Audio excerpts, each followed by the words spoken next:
Pilot ने जब इस स्ट्रेंज ऑब्जेक्ट को देखा तो ये लो एल्टीट्यूड पे बहुत तेजी से फ्लाई करता बार बार नजरों से ओझल हो रहा था। पोर्टो रिको में एग्वाडिला कोस्ट के करीब एयर पेट्रोलिंग के एक रूटीन मिशन के दौरान ये ऑब्जेक्ट देखा गया। ऐसा ऑब्जेक्ट पायलट पहली बार देख रहा था, इसी वजह से उसने इसको ट्रैक करने का फैसला किया। इस काम के लिए एयरक्राफ्ट पर लगा थर्मल कैमरा ऑन कर दिया गया। नाजरीन, इसमें साफ साफ देखा जा सकता है कि ये कोई रग्बी बॉल की शक्ल जैसा मेटेलिक ऑब्जेक्ट है जो एयरपोर्ट के ऊपर फ्लाई कर रहा है। अभी पायलट ने इसको ट्रैक ही किया था कि अचानक इसने एक अनोखा करतब करके दिखाया। ये समंदर की तरफ गया और चंद सेकंड्स के लिए पानी के अंदर चला गया। बाहर निकलने के बाद 4 मिनटों तक दोबारा इसको थर्मल कैमरा ट्रैक करता रहा, लेकिन इसके बाद जो हुआ उसने पायलट और तमाम पेट्रोलिंग क्रू के होश ही उड़ा दिए। ये 2 हिस्सों में स्प्लिट हुआ और फिर आंखों से ओझल हो गया। उसके बाद ना इसको थर्मल इमेजिंग कैमरा पकड़ सका और ना ही पेट्रोलिंग क्रू। ये क्या चीज थी, कहां से आई थी और आखिर आंखों के सामने से गायब कैसे हो गई? इस वीडियो की खास बात यह है कि ये एक नेवी प्लेन पे लगे लाखों डॉलर के थर्मल कैमरा से रिकॉर्ड की गई है। यूएस गवर्नमेंट ने इस वीडियो की फॉरेंसिक जांच करने का फैसला किया। सबसे पहले तो ये देखा गया कि ये वीडियो असली भी है कि नहीं, कहीं इसको एडिट तो नहीं किया गया, क्योंकि ये वीडियो यूएस नेवी के एयरप्लेन से रिकॉर्ड की गई थी। इसी वजह से इसमें बेशुमार डाटा मौजूद है। वीडियो पे शो होने वाले जीपीएस कोऑर्डिनेट्स और टाइम को जब रडार पे रिकॉर्ड होने वाले डाटा से मैच किया गया तो ये बात साबित हो गई कि ये प्लेन उस दिन इस जगह मौजूद था। थर्मल कैमरा जो कि ऑब्जेक्ट्स के टेम्परेचर के हिसाब से उसको ब्लैक और व्हाइट में डिफरेंशिएट करता है, इसके जरिए रात के वक्त भी चीजों को आसानी से देखा जा सकता है। कैमरा के फीचर को इस्तेमाल करके जब इस ऑब्जेक्ट का टेम्परेचर देखा गया तो ये 104 डिग्रीज फ़ारेनहाइट या फिर 40 डिग्री सेल्सियस था। यानी ये शक भी क्लियर हो गया कि इसमें किसी किस्म का जेट इंजन नहीं लगा, क्योंकि जेट इंजन की हीट इससे कई गुना ज्यादा होती है। ये ऑब्जेक्ट असल में कितना बड़ा है इसका अंदाजा वीडियो के इस फ्रेम की मदद से लगाया गया। इसमें ऑब्जेक्ट एक लाइट पोल के पीछे से गुजरता है। लाइट पोल जो अमूमन सिर्फ 8 या 10 इंच मोटा होता है, उसके मुकाबले में देखा जाए तो ये सिर्फ 3 या 4 फीट से ज्यादा बड़ा नहीं लगता। इतना छोटा ऑब्जेक्ट, क्या ये कोई बैलून तो नहीं? एक्सपर्ट्स का कहना है कि इस दिन हवा की स्पीड 30 किलोमीटर पर आवर थी और ये ऑब्जेक्ट विंड के अगेंस्ट फ्लाई कर रहा था, जो कि किसी बैलून के लिए करना तो इम्पॉसिबल है। इस ऑब्जेक्ट का पानी में जाकर वापस निकलना, 2 हिस्सों में डिवाइड हो जाना और फिर देखते ही देखते इसका गायब हो जाना, ये सब इस बात की निशानी है कि ये कोई मामूली चीज तो नहीं है। गवर्नमेंट ऑफिशियल्स की इन्वेस्टिगेशन के बाद ये नतीजा निकाला गया कि ये वाकई कोई अनआइडेंटिफाइड फ्लाइंग ऑब्जेक्ट यानी यूएफओ है। क्या यूएफओज वाकई में एग्जिस्ट करते हैं? इस सीधे साधे सवाल का जवाब भी सीधा साधा ही है। जी हाँ, यूएफओज एग्जिस्ट करते हैं। ये कोई पहली बार नहीं बल्कि माजी में कई बार लोगों ने अनआइडेंटिफाइड फ्लाइंग ऑब्जेक्ट्स को देखा है। यूएफओज का एग्जिस्ट करना इस बात की निशानी है कि हमारे अर्थ के बाहर कहीं ना कहीं लाइफ की एक ऐसी फॉर्म जरूर मौजूद है जो टेक्नोलॉजी में हमसे बहुत ज्यादा एडवांस्ड है। यूएस नेवी पायलट्स ने एक ऑस्ट्रेलियन न्यूज चैनल को दिए गए इंटरव्यू में साफ साफ बताया है कि दौरान परवाज उनको अक्सर ऐसे अनआइडेंटिफाइड ऑब्जेक्ट्स देखने को मिलते हैं। उनकी स्पीड इतनी तेज होती है जिससे फाइटर जेट्स भी मुकाबला नहीं कर पाते। एक पायलट का कहना था कि ये ऑब्जेक्ट्स 20,000 किलोमीटर पर आवर से भी ज्यादा तेज फ्लाई कर सकते हैं, जबकि दुनिया का सबसे तेज उड़ने वाला प्लेन X-15 है जो मैक्सिमम 7,300 किलोमीटर पर आवर की स्पीड तक पहुंच सकता है।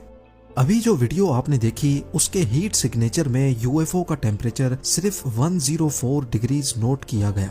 आज तक हम ऐसी कोई टेक्नोलॉजी इजाद नहीं कर पाए जो फ्लाई भी करे और वो भी बगैर हीट के।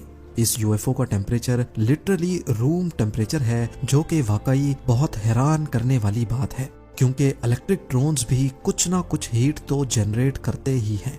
ये भी पॉसिबल हो सकता है कि जिस तरह हम अपने प्रोब्स को, रोवर्स को लाखों किलोमीटर दूर डीप स्पेस में या दूसरे प्लैनेट्स पे रिसर्च के लिए भेजते हैं, वैसे ही एलियंस अर्थ पर रिसर्च के लिए या तो खुद आते हों या अपनी इन मशीन्स को भेजते हों।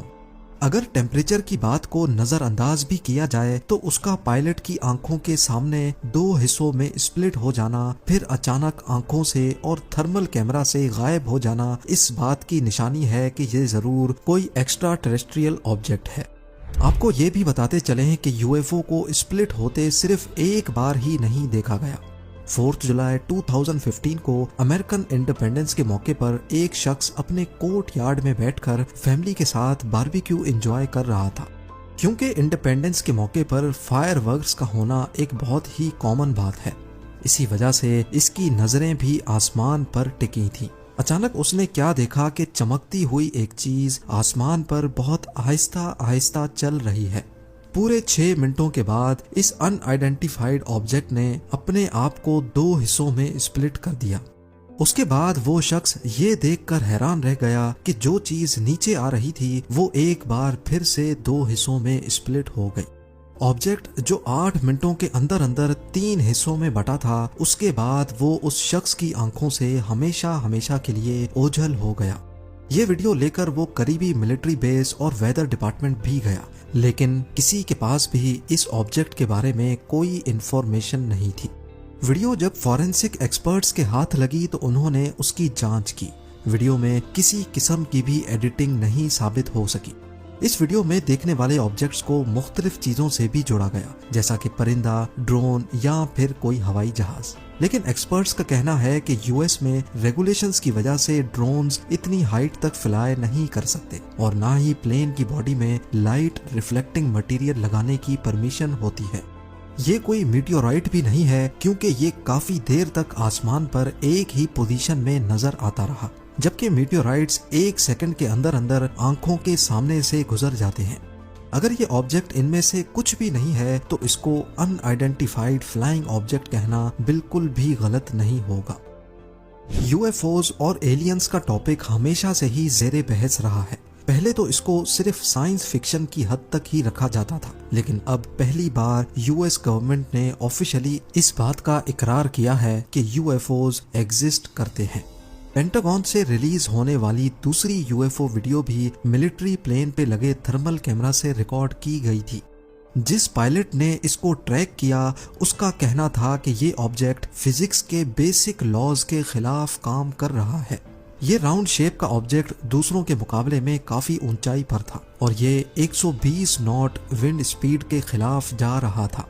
उसने दौरान परवाज कई बार अपनी पोजीशन भी बदली, कभी वो टिल्ट हो जाता तो कभी रोटेट करने लगता। इन्वेस्टिगेशन और वीडियो फॉरेंसिक के दौरान एक्सपर्ट्स इस ऑब्जेक्ट को किसी भी ऐसी चीज से नहीं जोड़ सके जो अर्थ पर पाई जाती हो। इसी वजह से इसको भी यूएफओ डिक्लेयर कर दिया गया।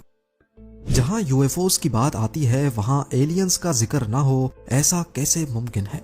नासा ने कई ऐसे एक्सोप्लैनेट्स ढूंढे हैं जहां जिंदगी पाने के असरात मिले हैं, लेकिन ये जरूरी भी नहीं है कि जिनको हम एलियंस कहते हैं उनके हमारी तरह के फीचर्स भी हों और उनको जिंदा रहने के लिए हमारी तरह ऑक्सीजन और पानी की जरूरत हो।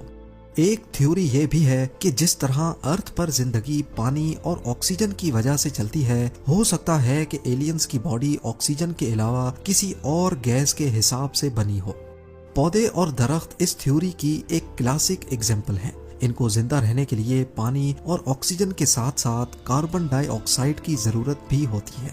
वो कार्बन डाइऑक्साइड जो हम इंसानों के लिए एक खतरनाक गैस है। प्लांट्स कार्बन डाइऑक्साइड को सूरज की रोशनी की मदद से कार्बोहाइड्रेट्स यानी एनर्जी में कन्वर्ट करते हैं।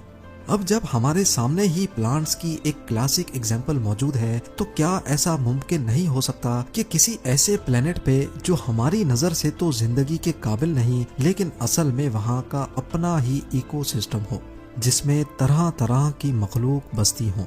आपकी इस बारे में क्या राय है, मुझे कमेंट सेक्शन में जरूर बताइए।